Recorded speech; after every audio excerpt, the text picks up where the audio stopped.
Hello friends, मैं विनोद स्वागत करता हूं आपके अपने यूट्यूब चैनल मेवलूस पर।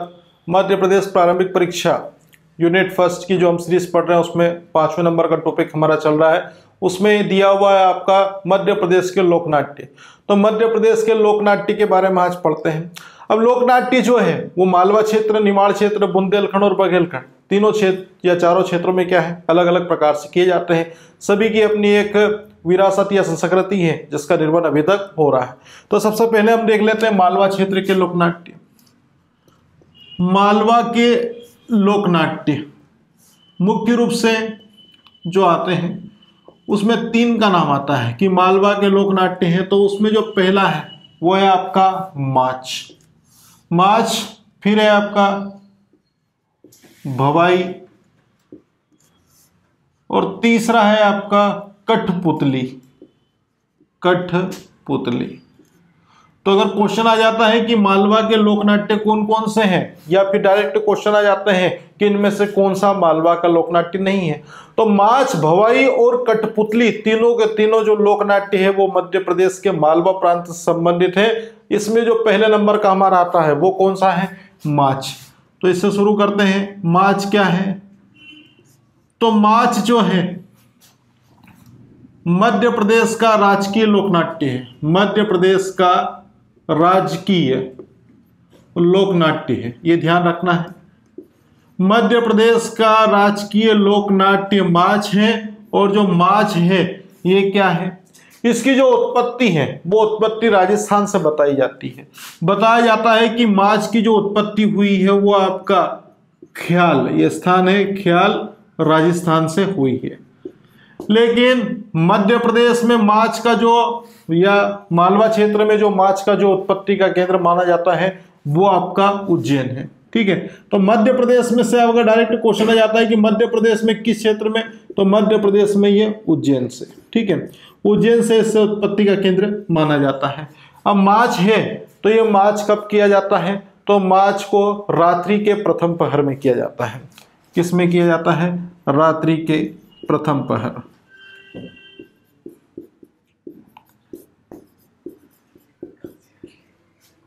रात्रि के प्रथम पहर में माच किया जाता है। तो ये हमारा माच हुआ। और उसके बाद जो दूसरे नंबर पे है वो हमारा कौन सा है? भवाई। ठीक है, जैसा भवाई के नाम से जाना जाता है भवाई। तो भवाई क्या है? तो भवाई मालवा का लोकनाट्य है जो मुख्य रूप से कौन सी जनजाति? भील जनजाति के द्वारा, भील जनजाति के द्वारा, ठीक है, भवाई लोकनाट्य किया जाता है या फिर लोकनाट्य की प्रस्तुति दी जाती है। अब क्या भवाई जो है इसके बारे में हम थोड़ा सा और देख लेते हैं। इसका जो केंद्र है वो है आपका झाबुआ, क्योंकि जो आदिवासी जो क्षेत्र के अंतर्गत जो भील जनजाति का जो केंद्र है वो कहां पर है? झाबुआ। तो भील जनजाति के अंतर्गत ये आपका झाबुआ, ठीक है, क्षेत्र में इसको किया जाता है। एक व्यक्ति का नाम है कौन? ये यहां से देख लेना आप लोग। व्यक्ति का नाम है देवीलाल सांभर। देवीलाल सांभर।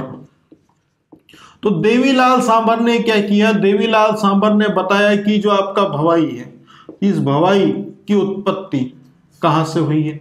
तो भवाई की उत्पत्ति के बारे में इन्होंने बताया कि भवाई की उत्पत्ति मालवा से हुई है। और मालवा जो है वो आपका मध्य प्रदेश के साथ साथ कहां पे भी आता है? राजस्थान से भी आता है। ठीक है, तो ये आ गया समझ में यहाँ पर कि देवीलाल सांभर कौन है। तो ये आपके लोकनाट्य से संबंधित एक व्यक्ति जिन्होंने बताया कि इसकी उत्पत्ति का जो केंद्र होगा वो कहाँ होगा? वो आपके मालवा में होगा और मालवा के साथ में राजस्थान में होगा। अब फिर आता है कौन सा? कठपुतली। अब कठपुतली तो समझते ही आप लोग कठपुतली क्या कहते हैं। ठीक है, वो धागे नुमा या फिर डोरी नुमा संरचनाओं को हाथों में पहनाया जाता है। गुड्डे गुड्डियों को क्या करते हैं? एक मंच के रूप में उंगलियों के द्वारा नचाया जाता है। ठीक है, अरे सरला तो उसके हाथों की कठपुतली है। ठीक है, मतलब क्या है? डोर किसी और के हाथ में रहेगी, मतलब व्यक्ति विशेष वही रहेगा लेकिन नियंत्रण किसी और व्यक्ति के पास में रहेगा। तो ये कठपुतली है। तो कठपुतली जो है ये जो लोकनाट्य है ये मुख्य रूप से कहां पर? तो ये होता है आपका झाबुआ। झाबुआ के साथ में आपका अलीराजपुर, अलीराजपुर के साथ में आपका रतलाम, और रतलाम के साथ साथ क्या, राजस्थान की सीमा से लगे जिले। तो राजस्थान की सीमा से जो भी जिले लगे हैं उनमें या उन क्षेत्र में मुख्य रूप से क्या होता है, ये आपका कठपुतली से संबंधित लोकनाट्य देखने को मिलता है। तो अब तीन चीजें हमने देख ली, माछ देखा, भवाई देखा और कठपुतली देखा। मध्य प्रदेश का राजकीय नाट्य माछ है और ये मुख्य रूप से ख्याल राजस्थान से उसकी उत्पत्ति मानी जाती है, जबकि मध्य प्रदेश में इसकी उज्जैन से उत्पत्ति मानी जाती है। ये रात्रि के प्रथम पहर में किया जाता है।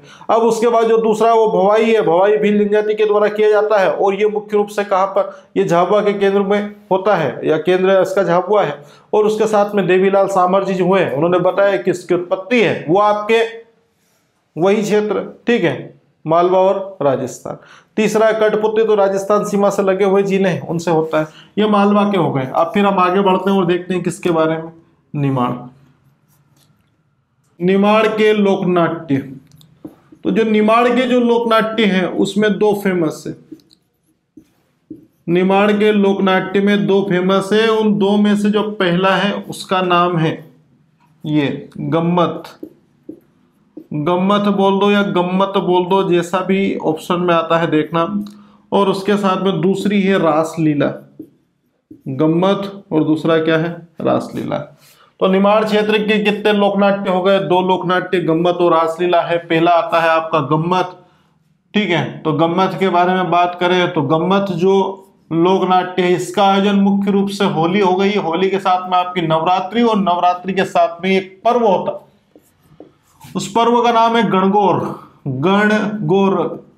गणगौर पर्व। तो गणगौर पर्व पर आयोजन होता है किसका, गम्मत लोकनाट्य का। अब गम्मत क्या, तो गम्मत में क्या होते हैं, ये जो पुरुष होते हैं, पुरुष क्या करते हैं, महिलाओं की भूमिका निभाते हैं। मतलब उनके कैरेक्टर्स वगैरह जो होते हैं उसको प्ले करते हैं वो। तो पुरुष महिलाओं की भूमिका का निर्वहन करते हैं। ये चीजें यहाँ पे ध्यान रखना है। अब फिर गम्मत में होगा क्या, गम्मत में ये होगा कि इसमें पहले सरस्वती वंदना और उसके बाद क्या, गजानन, दोनों की पूजा। तो सरस्वती वंदना उसके साथ में गणपति या गजानन पूजा, ठीक है। इसके बाद क्या होगा, क्या ये आपका झांझ बजेगा, ढोलक, ये क्या करेंगे, ये करेंगे और कार्यक्रम को आगे बढ़ा देंगे। तो गम्मत है, गम्मत जो है वो लोकनाट्य वो निमाड़ क्षेत्र के अंतर्गत आता है और ये मुख्य रूप से होली, गणगौर और उसके साथ में नवरात्रि पर्व के समय आयोजित होता है। अब इस लोकनाट्य में क्या होता है, ये इसमें पुरुष जो होते हैं वो महिलाओं के समान वस्त्र धारण करते हैं और उनके समान जो भी इनकी कला का प्रदर्शन करना होता करते हैं। इस लोकनाट्य में पहले सरस्वती वंदना, फिर गणपति पूजा होती है, उसके बाद फिर क्या, वही आपका ढोल झांझ वगैरह होते हैं, उसके साथ में ये काम चीजें चालू हो जाती है। अब दूसरा जो हमने पढ़ा था रासलीला। तो रासलीला में क्या होता है भैया, रासलीला रचाने का काम किया था मुख्य रूप से कृष्ण भगवान ने। तो कृष्ण भगवान के जितने भी प्रसंग हैं, मतलब उनकी का घटनाएं, कृष्ण भगवान के प्रसंग होते हैं और क्या, कृष्ण भगवान संबंधी प्रसंग यहाँ पर होते हैं। ये संबंधी प्रसंग देख लेना यहाँ पर कि कृष्ण भगवान संबंधी प्रसंग किस में होते हैं, तो भैया वो रासलीला में होते हैं। और रासलीला कहाँ होती है, तो ये निमाड़ क्षेत्र के अंतर्गत होती है। तो अब दो चीजें हो गई, अब दो क्षेत्र हो गए, आपका मालवा क्षेत्र और उसका दूसरा कौन सा हो गया, इसको मैं ए नंबर दे देता हूं कि ये ए है मालवा, ये बी है निमाड़, और तीसरा आता है, तीसरा आपका सी नंबर है बुंदेलखंड के लोकनाट्य। बुंदेलखंड के लोकनाट्य,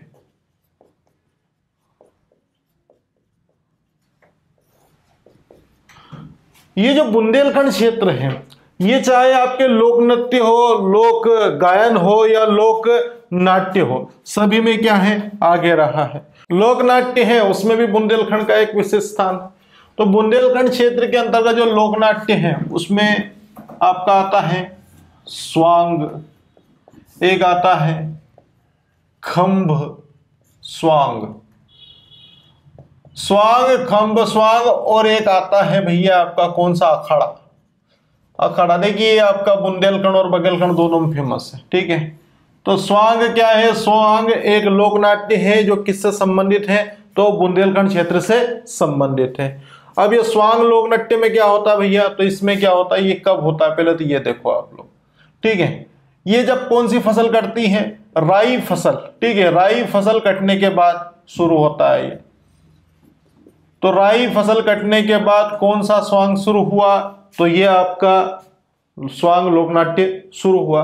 अब फिर क्या, फिर अब चीजें और आ जाती हैं इसके अंतर्गत कि ये जो स्वांग है इसमें क्या होता है, इसमें दो चीजें होती, इसमें गायन भी होता है और गायन के साथ में अभिनय भी होता है। तो गायन और अभिनय दोनों चीजें हो गई किसमें, स्वांग में हो गई। और ये जो स्वांग है अब इसमें क्या, इसकी अलग अलग विशेषताएं पाई जाएंगी। ये स्वांग को क्या कहेंगे, इस स्वांग को इसे ख्याल भी बोलते हैं, ख्याल, इसे तमाशा भी बोलते हैं, इसे क्या बोलते हैं, ख्याल बोलते हैं, इसे तमाशा भी बोलते हैं। और उसके साथ में एक और इसका प्रसिद्ध नाम है, एक और नाम आता है यहाँ पर माचा। और माचा के साथ में एक और नाम दे दिया रम्मत। ये गम्मत पढ़ा था हमने, क्या पढ़ा था, ये गम्मत, ये यहाँ पे लिखा है अभी, वो गम्मत निमाड़ क्षेत्र का ये रम्मत है, ठीक है। ये रम्मत के अंतर्गत आता है। तो चीजें यहाँ पे ध्यान रखनी है कि स्वांग जो है एक लोकनाट्य बुंदेलखंड में आता है, वो राई फसल कटने के बाद शुरू होता है, जिसमें गायन और अभिनय दोनों होता है। और इसके जो नाम है उसका नाम ख्याल भी है, तमाशा भी है, माचा भी है और क्या है, रम्मत भी है। अब फिर क्या, इसमें लोकनाट्य होता तो वो किसके बारे में होता है, तो ये अलग अलग लोकनाट्य इसमें देखते हैं। इसके जो पात्र परिचय के अनुसार अगर देखा जाए तो पंडित ठाकुर, ये एक यहाँ पर क्या होता है, एक कैरेक्टर होता है। एक इसके अंतर्गत जो लोकनाट्य होता है उसमें भूरी भैंस, क्या होता है, भूरी भैंस। और क्वेश्चन आ जाता है कि पंडित ठाकुर, भूरी भैंस, और भूरी भैंस के साथ में धतूरा खान, क्या आता है, धतूरा खान। तो ये धतूरा खान के जो कैरेक्टर वगैरह है, ठीक है। एक सुनार संबंधी भी आता है इसमें, ठीक है। तो ये जो कैरेक्टर होते हैं ये किसके अंतर्गत होते हैं, ये आपके स्वांग लोकनाट्य के अंतर्गत होते हैं। तो चीजें आ रही है, पंडित ठाकुर, भूरी भैंस, धतूरा खान और सुनार संबंधी लोकनाट्य के पात्र है आपके स्वांग के अंतर्गत। अब फिर आगे जो आता है हमारा कौन सा है, खंभ स्वांग। तो खंभ स्वांग है ये लोकनाट्य मुख्य रूप से कोरकू जनजाति के द्वारा, कौन सी जनजाति, कोरकू जनजाति द्वारा होता है।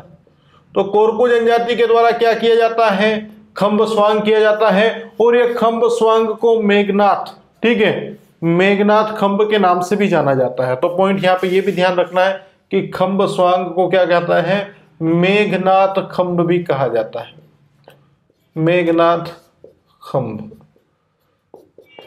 अब भैया मेघनाथ खंभ क्यों कहते हैं, क्योंकि जो आपके रावण है और रावण के जो यशस्वी पुत्र हुए कौन हुए, मेघनाथ, जिन्हें इंद्रजीत भी कहा है। तो वो मेघनाथ के बारे में ये कथा की जाती है कि जब कोरकुओं की एक बार संकट की घड़ी आ गई थी तो उस समय कोरकुओं की मदद की थी, किसने की थी, मेघनाथ ने।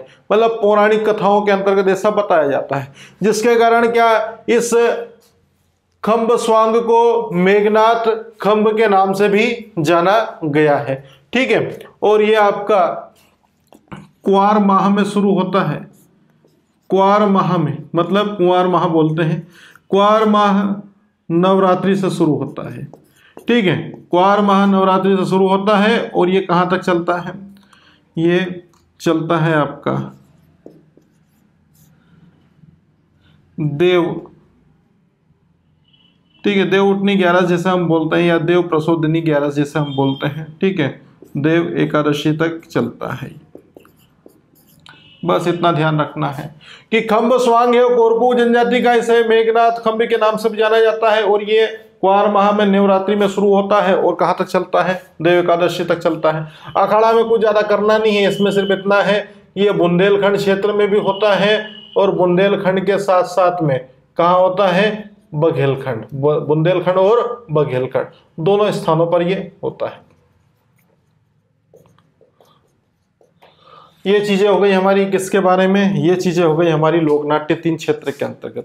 तो पहले हमने पढ़ा था किसके बारे में? मालवा। तो मालवा जो है उसके लोकनाट्य में पहला आता है माझ भवाई और तीसरा है कठपुतली। और माझ है यह मध्य प्रदेश का क्या है? राजकीय लोकनाट्य है। आता है क्वेश्चन की माझ क्या है? तो राजकीय लोकनाट्य है और ये मालवा क्षेत्र में आता है। इसकी उत्पत्ति ख्याल राजस्थान से मानी जाती है और मध्य प्रदेश में उज्जैन से। ठीक है, रात्रि के प्रथम पहर में किया जाता है। क्वेश्चन भी आ जाता है कि माझ किस पहर में किया जाता है? तो ये रात्रि के पहर में किया जाता है, वही प्रथम पहर में। भवाई किसका लोकनाट्य है? भील जनजाति का। इसका प्रमुख केंद्र कहां पर है? तो ये झाबुआ में है। और उसके साथ में एक व्यक्ति देवीलाल सांभर ने बताया कि भवाई की उत्पत्ति वो मध्य प्रदेश के मालवा और राजस्थान। ठीक है, राजस्थान आपका पश्चिमी राज्य यहाँ पर से बताई गई है। कठपुतली क्या है? राजस्थान से सीमा से लगे हुए ठीक है जिले आपके झाबुआ, अलीराजपुर और रतलाम, इन जिलों से इसका होता है। फिर निमाड़ के बारे में बात करें, निमाड़ में गम्मत होता है और रासलीला होती है। तो गम्मत को गम्मत भी बोला जाता है और रासलीला, ठीक है, दूसरा पार्ट है इसका। ठीक है, तो गम्मत होली, नवरात्रि, गणगौर पर्व पर होता है और इस पुरुष महिलाओं की भूमिका का निर्वहन करते हैं। अब उसके बाद में क्या होता है? मतलब बाद में क्या पहले होता है? सरस्वती वंदना, गजानन पूजन और झांझ और ढोलक के साथ में यहाँ पर शुरू हो गया। रासलीला कृष्ण भगवान से संबंधित है, तो कृष्ण संबंधित जो प्रसंग होते हैं वो हो गया यहाँ पर। स्वांग क्या है? तो अब बुंदेलखंड क्षेत्र का एक प्रसिद्ध लोकनाट्य है और स्वांग के अंतर्गत क्या होगा? ये आपका ध्यान रखना है कि ये 2 चीजों में चलता है। ठीक है, गायन और अभिनय दोनों में। लेकिन उसके पहले ये कौन सी फसल? ये राई की फसल कटने पर, ठीक है, राई की फसल कटने के बाद शुरू होता है स्वांग लोकनाट्य। इसे ख्याल बोलते हैं, तमाशा बोलते हैं, माचा बोलते हैं और रम्मत। ठीक है, रम्मत पूछे, ख्याल पूछे, माचा पूछे या फिर आपसे क्या पूछ ले, ये आपका तमाशा, ये सब के सब कहाँ है? ये स्वांग के अंतर्गत होने। ठीक है, इसको स्वांग को ही कहता है। पंडित ठाकुर के पात्र है, बुरी भैंस के हैं, दतुरा खान है, सुनार। ठीक है, ये सब जो आदि पात्र है इसके अतिरिक्त भी है, तो वो किस में आते हैं? हाँ, स्वांग में। खंभ स्वांग का संबंध किससे है? कोरकू जनजाति है और मेघनाथ खंभ के नाम से भी ऐसा, ठीक है, कहा जाता है। और ये मुख्य रूप से क्या भैया? ये चैत्र माह से, ठीक है, सॉरी चैत्र नहीं, क्वार माह, क्वार माह से शुरू होता है नवरात्रि में और देवउठनी 11 या एकादशी तक चलता है। अब ये बुंदे अखाड़ा, ठीक है, तो अखाड़ा में थोड़ा सा यहाँ पे ध्यान रखना आप लोग। अखाड़ा जो है वो किस क्षेत्र में आता है? तो अखाड़ा है आपका ये बुंदेलखंड में भी चल रहा है। तो ये बुंदेलखंड और उसी के साथ में बघेलखंड। तो बुंदेलखंड और बघेलखंड दोनों क्षेत्रों में ये देखा गया है। ठीक है, कौन सा? अखाड़ा लोकनाट्य। स्क्रीनशॉट ले लीजिए। इसके बाद शुरू करने वाले हम बुंदेलखंड के लोकनाट्य। मालवा, निमाड़, उसके बाद बुंदेलखंड और अब आता है हमारा बघेलखंड। तो बघेलखंड क्षेत्र के क्या पढ़ रहे हैं हम लोग? लोकनाट्य, बघेलखंड के लोकनाट्य। तो बघेलखंड के लोकनाट्य में जो पहले नंबर पे आता है वो है आपका नौटंकी। नौटंकी, नौटंकी जो है ये आपके दोनों क्षेत्र में चलता है। तो ये ध्यान रखना आप लोग, बघेलखंड और उसके साथ में बुंदेलखंड दोनों क्षेत्र में चलेगा। अभी अखाड़ा पढ़ा था तो वो अखाड़ा भी हमने पढ़ा था, तो वो बुंदेलखंड और बघेलखंड दोनों में। और ये नौटंकी है, ये भी कहां पर? बुंदेलखंड बघेलखंड दोनों में चलेगा। अब नौटंकी का जो मुख्य पात्र है, क्या भैया? मुख्य पात्र, ये जो मुख्य पात्र है इसे कहा जाता है रंगा।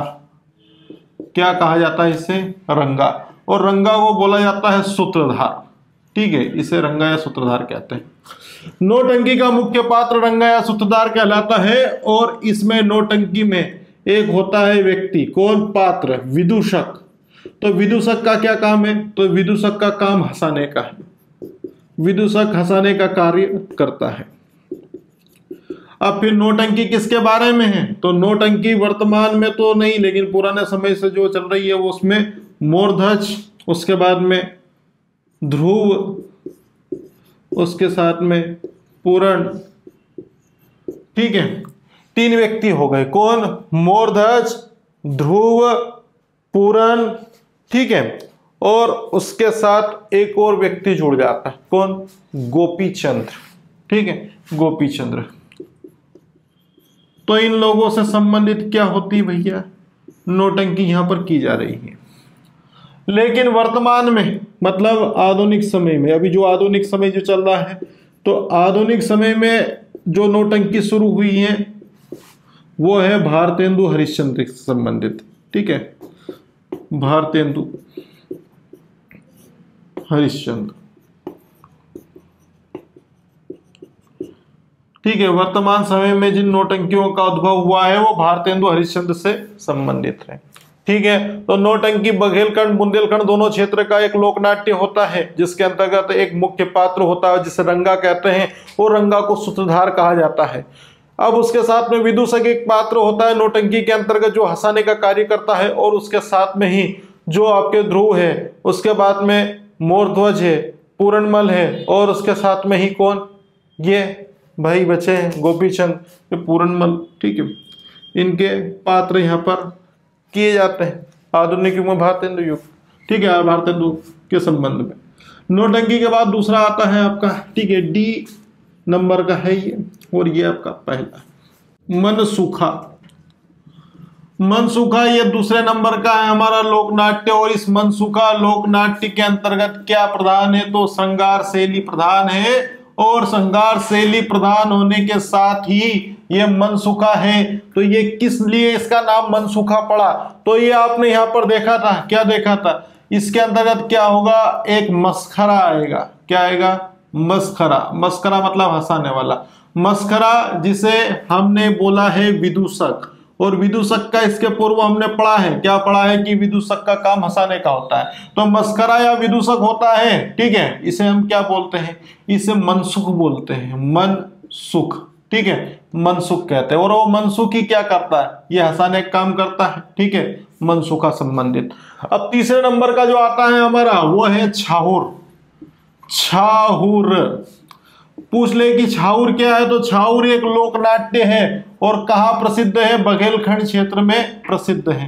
तो छाहुर लोक नाट्य के अंतर्गत इसके अंदर क्या होता है, तो ये मौखिक शैली पर आधारित होता है। कौन सी शैली पर, मौखिक शैली पर आधारित होता है, और उसके साथ ही ये बताता है समाज के एक दृष्टिकोण को। ठीक है, इसमें मुख्य रूप से आपका जो कृषक वर्ग है और अहीर वर्ग है, कृषक वर्ग और अहीर वर्ग, ये इनका क्या करता है, प्रतिनिधित्व करता है। अब इनका प्रतिनिधित्व क्यों करता है, इनका प्रतिनिधित्व इसलिए करता है क्योंकि ये जो वर्ग है ये शोषित है, किसके द्वारा, सामंतों का। ठीक है, तो सामंतों के शोषण से संबंधित यहाँ पर नाट्य किया जाता है। ठीक है, सामंतों के शोषण की प्रवृत्ति को दर्शाया जाता है। ठीक है, ये हो गया आपका।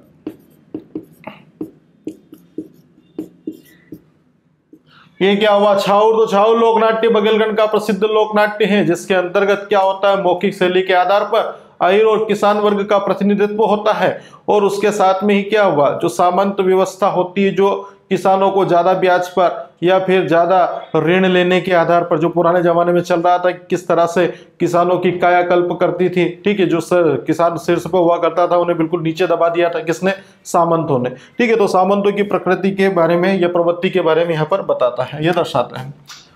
अब उसके बाद जो चौथे नंबर का आता है वो आता है लकड़ बग्घा। लकड़ बग्घा, तो लकड़ बग्घा क्या है, तो लकड़ बग्घा एक लोकनाट्य है, वो ये भी किस शैली में है, तो ये भी आपका, ठीक है, कौन सी शैली में क्या है, इसमें शैली ज्यादा इंपॉर्टेंट नहीं रहेगी, इसके अंतर्गत क्या होगा पहले ये देख लो। लकड़ बग्घा बघेलखंड का लोकनाट्य है, और इसके अंदर क्या होगा, ये कब होगा, तो ये जब होगा, ये यहाँ पे, ये आदिवासी जो युवक और युवतियां होंगे। ठीक है, अब युवक है और युवतियां हैं, तो फिर इनका बाद में क्या होगा, विवाह।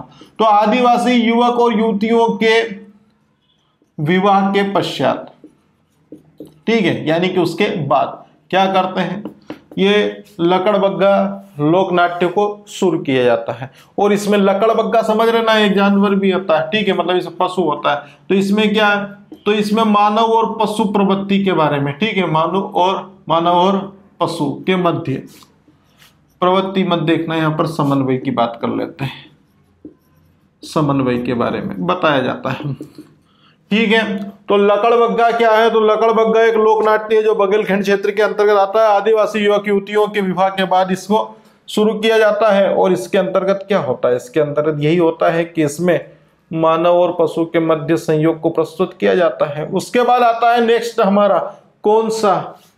हिंगोला नाट्य। क्या आता है? हिंगोला नाट्य। हिंगोला नाट्य। अब हिंगोला नाट्य क्या है? तो भैया हिंगोला नाट्य भी बघेलखंड के अंतर्गत आने वाला एक क्या है? लोक नाट्य है। और ये जो लोक नाट्य है ये मंच रहित होता है। कैसा होता है? मंच रहित। मतलब इससे किसी भी मंच के ऊपर नहीं किया जाता। ये सिर्फ क्या होगा? बिना मंच के कहीं पे भी शुरू हो जाएगा। और क्या होगा? इसमें हास्य, ठीक है, मतलब हंसाने का काम, और उसके साथ में ही कटाक्ष। कटाक्ष मतलब क्या करना? किसी व्यक्ति के ऊपर सीधा प्रहार करना। ठीक है, तो हास्य और कटाक्ष ये जो दो चीजें देखने को मिलेगी, ये किस में दिखेंगी? ये आपको दिखेगी ये हिंगोला नाट्य में। एक आता है नेक्स्ट, अब 6 नंबर का है भैया जिनदम्बा। ठीक है, जिनदम्बा क्या है? तो जिनदम्बा एक लोक नाट्य है।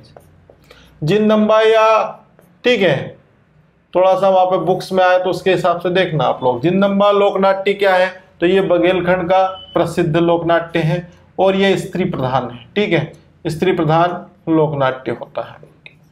बस इतना बता देना है। तो जिंदाब क्या है? जिंदाब नहीं भैया, क्या है यार? ये जिनदब्बा है। ठीक है, तो जिनदब्बा है आपका। तो जिनदब्बा एक लोक नाट्य होता है जो स्त्री प्रधान होता है। और इसमें क्या होता है? इसमें यही स्त्री संबंधित चीजें बताई जाती है। और इसी लोक नाट्य को बहलोल लोक नाट्य भी कहा जाता है। क्या कहा जाता है? बहलोल लोक नाट्य। और पूछ लेते हैं कि बहलोल लोक नाट्य किसे कहेंगे? तो ये जिनदम्बा लोक नाट्य को ही बहलोल लोक नाट्य कहेंगे। ये हो गया हमारा समाप्त। ठीक है, तो देख लेते हैं हम शुरू से क्या होता है। नौटंकी करी पहले। ठीक है, तो नौटंकी बुंदेलखंड और बघेलखंड दोनों में होगी। मुख्य पात्र क्या होगा? रंगा। पूछता है यहाँ पर कि नौटंकी का मुख्य पात्र रंगा होता है, जिसे सूत्रधार के नाम से भी कहा जाता है। विदूषक का काम क्या होता है? तो ये हंसाने का काम करता है। मोरध्वज, ध्रुवे, पूरणमल है और उसके साथ गोपी चंद, इससे संबंधित नौटंकी होती है। और आधुनिक समय में जो नौटंकी का उद्भव हुआ है वो किससे? वो आपके भारतेंदु हरिश्चंद्र संबंधित है। मनसुखा क्या है? श्रृंगार शैली से संबंधित है और ये मस्खरा या विदूषक होता है, जो जिसे मनसुख कहते हैं, और यही मन को हंसाने का काम करता है, जिसके कारण से मनसुखा कहती है। छाऊ लोकनाट्य है तो ये मौखिक शैली में होता है और कृषक और अहीर वर्ग का प्रतिनिधित्व करता है और सामंत व्यवस्था जो शोषणकारी है उसकी प्रवृत्ति को बताता है। ठीक है, लगड़ बग्गा क्या है? तो एक लोकनाट्य होता है। आदिवासी युवक और युवतियां होती है, विवाह के पश्चात इसको शुरू किया जाता है। मानव और पशु के मध्य समन्वय को दर्शाता है। लगड़ बग्गा तो समझ जाता है मानव और पशु के संबंध में। हिंगोला नाट्य क्या होता है? तो ये मंच रहित होता है। ठीक है, इसमें किसी प्रकार का मंच का उपयोग नहीं होता है और इसमें सिर्फ हास्य और कटाक्ष किए जाते हैं। लास्ट होता है जिनदम्बा। तो जिनदम्बा है आपका लोकनाट्य, वो स्त्री प्रधान है और बहलोल लोकनाट्य के नाम से भी जाना जाता है। ये हमारा लोकनाट्य की श्रृंखला भी अब समाप्त हो चुकी है। अगर वीडियो आपको पसंद आया हो तो वीडियो को लाइक एंड शेयर करें, चैनल को सब्सक्राइब करें और टेस्ट सीरीज देना ना भूलें। डिस्क्रिप्शन बॉक्स में लिंक दी गई है आपको। मिलते हैं नेक्स्ट वीडियो में।